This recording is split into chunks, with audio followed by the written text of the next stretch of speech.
पड़ रही है कि ये मेरा है, या कार मेरी है, कोठी मेरी है, बेटा मेरा है, बेटी मेरी है। जिसमें आपकी यह भूल हटेगी तब आपकी भक्ति फलेगी कि ना बेटा आपका है, ना बेटी आपकी है, ना यह कार आपकी है, ना कोठी आपकी है। अब आपके बच्चे नहीं हैं, ये परमात्मा के बच्चे हैं। आप परमात्मा के नौकर हो और परमात्मा ने आपके पास ही अपने बच्चे भेज दिए, बेटा या बेटी।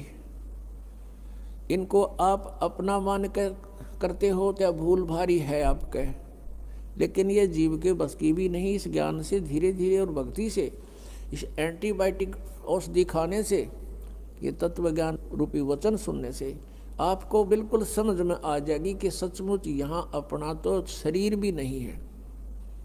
तो हमने इन बच्चों को जो आपको भगवान ने दिए हैं, इनके दास नौकर बनकर आपने इनकी परवरिश करनी है। भगवान से डर के इनकी सेवा करनी है, जैसे एक नौकरानी और एक नौकर मालिक के बच्चों की कितनी केयर टेक करता है। इस दास को इतिहास अब याद आते हैं, उदाहरण आते हैं जो संसार में घटे हुए हैं। भगवान ने जो हमें उदाहरण दिए हैं वो सत्य हैं। एक समय ये दास जब सर्विस करता था, ऑफिस में बैठा था और सामने गली थी, सड़क, और ऑफिस से 2 मकान छोड़कर लेफ्ट साइड में एक बहुत बड़े धनवान व्यक्ति का मकान था, कोठी थी। उसकी एक पुत्री थी, लड़की ज़्यादा से ज़्यादा 8-9 वर्ष की होगी। उसके लिए एक नौकरानी छोड़ रखी थी और उस लड़की का स्कूल वहाँ से ज़्यादा 10 फरलांग होगा, यानी 2000 फुट मुश्किल से 5 एकड़ की दूरी पर। तो वो लड़की को नवाती धवाती, उसके सारे कपड़े चेंज करती और सारा उसको व्यवस्था रखती, खाना पीना दूध सब समय पर खिलाती। और उसको जब छोड़ने जाती थी स्कूल में, पैदल छोड़ के आती थी, थोड़ी दूरी थी, तो वो क्या करती थी, जून के महीने में एक छोटा सा छाता लेकर लड़की पर तो छाता रखती थी और स्वयं धूप में चलती थी, क्योंकि वो मालिक की बेटी थी। और जब उसको नौकरी से निकाल दिया, उसने झांका भी नहीं उधर, और पहले वो उसको इतना प्यार देती थी, शायद माँ भी नहीं दे सकती। तो ऐसे ही हमने इनको मालिक के बच्चे जानकर, और हम सभी यहाँ कष्ट में हैं, दुखी हैं, एक दूसरे को समझकर, जैसे एक सास बहू है और सास बहू का कहते हैं कुत्ते बिल्ली वाला बैर हो जाता है। ऐसा क्यों है? बिना ज्ञान के गाटा जुड़ रहा है। और फिर कहते हैं जैसा दर्द आपने हो ऐसा जान बिराने।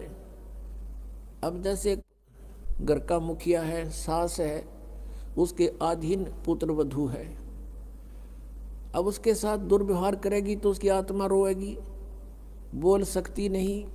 तो वो आत्मा की जो पुकार है वह भगवान के दरबार में डिपॉजिट होती है और उसका प्रतिफल बहुत भयंकर होता है।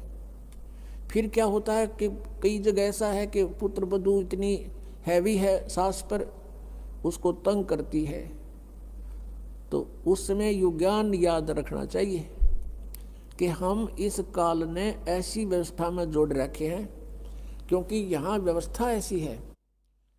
अब जवान बच्चे का और बूढ़े का कभी भी मेल नहीं मिले, ना मन मिले, ना व्यवहार मिले, ना विचार मिले, और फिर रहना इकट्ठा, सास और बहू ने इकट्ठा रहना और कति विचार नहीं मिले, यह गारंटीड बात है। और इसलिए झगड़ा रहेगा, यह भी रहेगा, लेकिन इसका समाधान इस ज्ञान से होगा। देखो, कोई भी घर में हानि करके प्रसन्न नहीं हुआ करता, कोई भी नुकसान करके राजी नहीं, लेकिन हो जाता है। और फिर उसके ऊपर एक दूसरे के साथ खींचातानी करे, तूने ऐसा कर दिया, तू ऐसा करता है, ये करता है। को बालक है उसने प्यार से समझा दे, लेकिन नुकसान जो होना है आपके भाग्य में पूर्व निर्धारित है, वो होके ही रहेगा। और वो नुकसान तो हो लिया और फिर वो झगड़ा बाकी रह गया, बेमतलब की टेंशन। जब आप परमात्मा की शरण में आ जाओगे, ये हानि भी नहीं होगी आपके, सत्कर मान लेना। और इस ज्ञान से जब ये मन बकवाद करेगा, इस ज्ञान रूपी लगाम से ये रुकेगा। एक सास बहू थी, बुढ़िया बहुत लड़ा करती अपने पुत्र वधू के साथ, इकलौता पुत्र था। अब बेटा न्यू सोचा करता भाई माँ की बात नहीं मानी तो माँ की आत्मा दुख पाओगी, वो भी अपनी पत्नी को ही धमकाया करता, गलती होती से ना होती, माँ को प्रसन्न करने के लिए। और बुढ़िया बहुत कलियारी थी।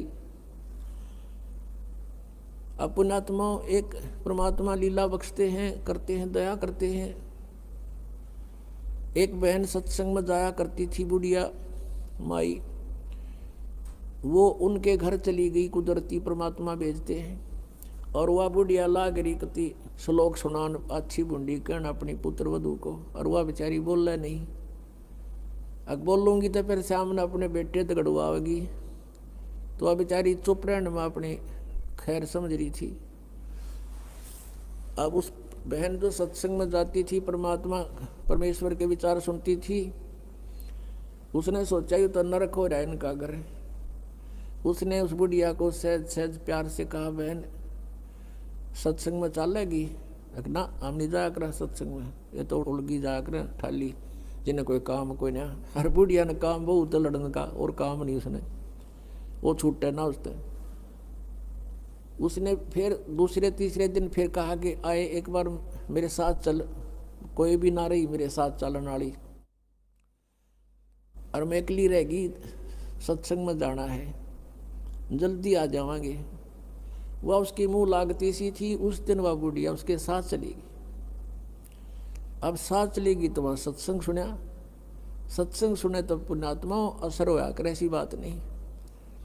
जब तक हम कुएं के मेंढक बने रहेंगे, हम उसी क्रियाओं से लिप्त रहते हैं, वैसे ही विचार हमारे बने रहते हैं, और ज़्यादा ही दुख और बुराइयां हमारे अंदर प्रवेश होती रहती हैं। बुढ़िया ने सुने विचार, उसकी तो एकदम जो है ना एकदम परिवर्तन आ गया उसके अंदर। सचमुच हमने आपस में नहीं किसी को दुखी करना चाहिए। कथा सुनाई गई कि एक व्यक्ति था,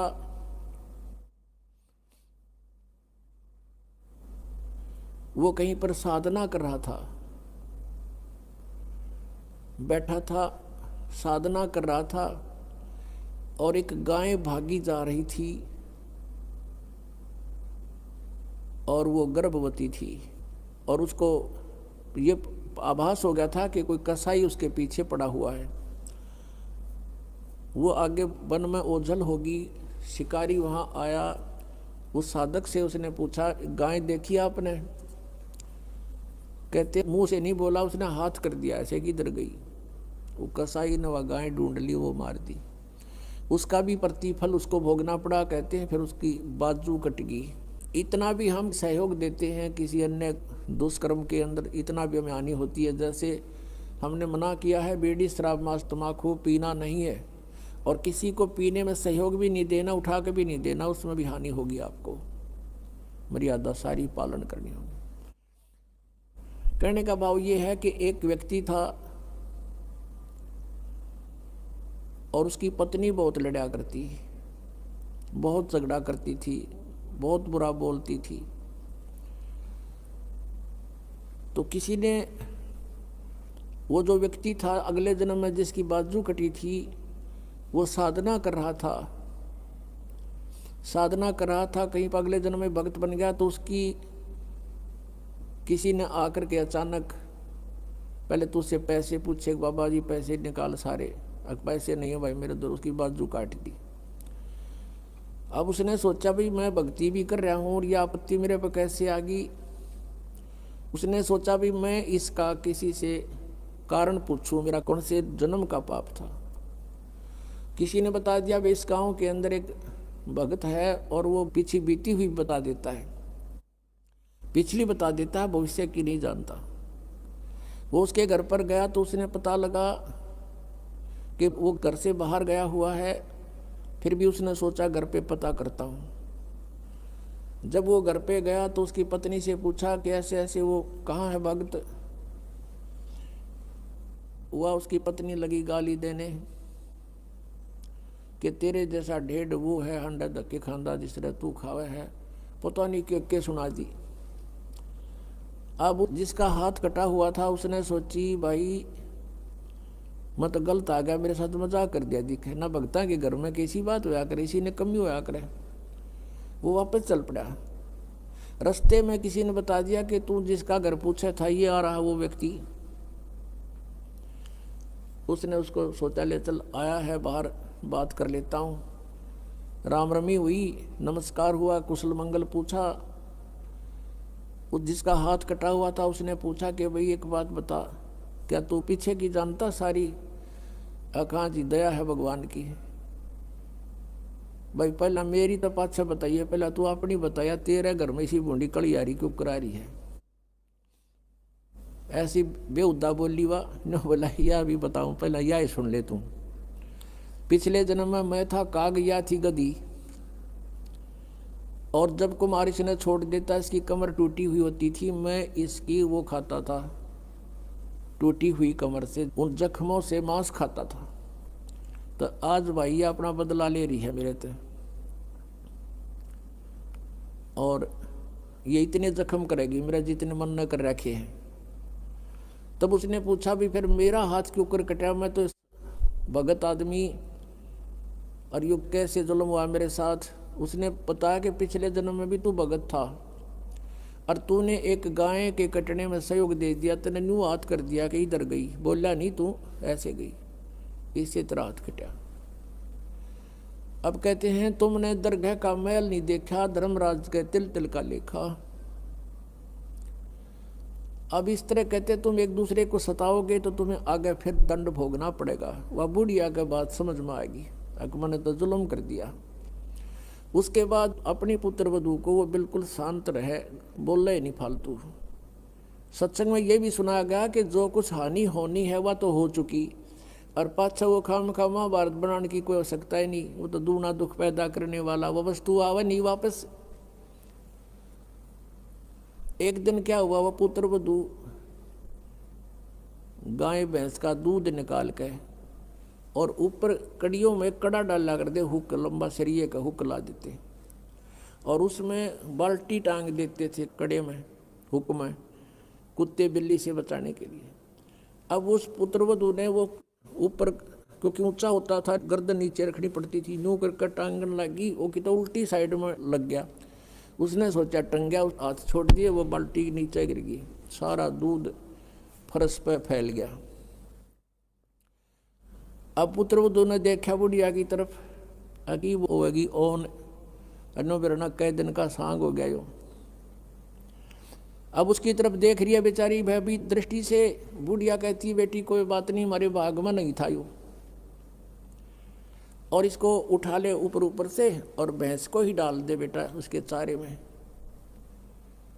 ये अपने भाग में नहीं था इसलिए गिर गया, कोई बात नहीं। अब उस पुत्र वधू ने सोचा आज बुढ़िया कौन सा स्टेशन पकड़ेगी, या तो कदे 16 बात बोलिया नहीं करती। काफी देर उसका जची नहीं, बुढ़िया फिर शुरू हो गया ऊपर ले मन तक कहती हो कदे। वह बुढ़िया खड़ी हुई, साथ ला के बेटा ठा इसने और भैंस के चारे में डाल दे, कोई दिक्कत को नहीं। अब उसने सोची अपने बेटे ने बतावेगी, मेरे तो ना कहती होगी, तो वो भी आ लिया, पुत्र भी उसका, कोई जिक्र नहीं करा बुढ़िया ने। तब उस माई ने, उस बहन ने सोचा भाई इतना परिवर्तन आया क्यों कर इसमें, उसके चरण दबावे, सेवा करे। फिर पता चला कि बेटी मैं सत्संग सुन के आई हूँ, और बेटा मैंने आज तक जो गलतियाँ की तेरी आत्मा दुखाई, बेटा मैं माफ़ी मांगू तेरे थे। अब पुत्र वधू रोन लाग गई, न बोली माँ कोई बात नहीं, अब तो माँ तुल्य हो और मेरे हित में ही कुछ कहती थी। उस दिन से पुत्र वधू ने भी नाम ले लिया, फिर धीरे धीरे उसके बच्चे ने भी नाम ले लिया, और घर में नरक के स्थान पर स्वर्ग हो गया।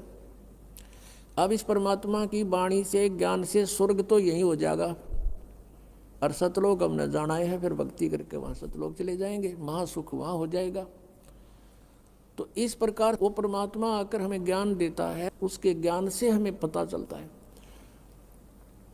इसलिए कहा कि सत्संग की आधी घड़ी और तप के वर्ष 1000, तो भी बराबर है नहीं, कहे कबीर विचार। अब यहाँ बताते हैं परमात्मा कि ये स्थान तुम्हारा नहीं है और तुम यहाँ ठेकेदार बन गए, मालिक बन गए। मालिक तो एक ही है, हम सब उसके बच्चे हैं और उसने आपको जो संतान दी है वो उसके बच्चे हैं, आप मानो चाहे ना मानो। और आपने ये नहीं कि अपना कर्तव्य से दूर होना है, परमात्मा के बच्चे जान के उसके डर से उनकी सेवा करनी है। जिसका जितना भी जो आपका कर्तव्य कर्म है वो करना है, उनको पढ़ाना है तो पढ़ाना है, कपड़े वस्त्र की आवश्यकता वो भी व्यवस्था करनी है, विवाह शादी भी करनी है, तो परमात्मा के बच्चे जान के करनी है। और जब यहाँ से चलोगे, जैसे वो नौकरानी निकाल दी गई थी, उसके सपने में भी ना आया वह मेरी बेटी थी, तो पुण्यात्माओं ये स्थिति आपकी जब आवेगी ऐसी बात नहीं, क्योंकि ज्ञान से ही अज्ञान हटता है। हम अज्ञानवश आप एक कुर्ता पर आकर मन अपना मान लिया, किसी का बच्चा जा रहा हो है कहीं पर, और उसको तुम अपनी तरफ से कुर्ता पजामा पर आकर अपने घर बैठा लो कि मेरा है ना दू मेरा है, या कोई बात हुई? तो हमने इस जीव को एक कुर्ता परा दिया बेटा और बेटी का, और अपना मान लिया अगना मेरे हैं, या कोई समझदारी की हमने। तो इस प्रकार हमारा इस ज्ञान से मन हटेगा, सच्चाई की तरफ पहुंचेगा। अभी तक तो हम देखा ज्ञानवश ही अपना मान लेते थे, शरीर अपनाए नहीं है तो हम दूसरे को अपना कैसे मान बैठे। तो क्या बताते हैं परमात्मा, आगे गए ना बावड़े ये रहते भी सब जान, बिन साहेब की बंदगी कहीं ठोड़े ठिकाना ना। जो यहाँ से मृत्यु को प्राप्त होकर चले गए उन्हें तो आके बताया नहीं हम कहाँ गए, के बनी हमारे साथ, और दो शेष बचे हैं वो भी जाएंगे। बिन साहेब की बंदगी की तरह ठोर ठिकाना ना। आज तुमने अपनी आकार कोठी मान रखी है मेरी है, कल मृत्यु होगी, पुण्य कर रखे आप जाओगे स्वर्ग में, स्वर्ग का समय आपका निर्धारित होगा, वो पूरा होते ही वहाँ से कहेंगे चलो चलो नरक में, नरक का समय पूरा होता कहेंगे चलो चलो गधे की योनि में, गधे का समय पूरा होता मृत्यु होगी, मृत्यु होती चलो फिर कुत्ते की योनि में, कुत्ते की योनि भोगी फिर चलो मनुष्य की योनि में, मनुष्य की योनि में ये आप देख रहे हो क्या करते हो, ये करते खत्म होते फिर चलो नरक में। तो ये चलो चलो सतलोक में मिटेगी। और उसके मिटाने का प्रोसीजर अब हमें पता लग गया, अब इस चलो चलो के नाश करने का समाप्त करने का हमें पता लग गया, वह विधि का पता लग गया।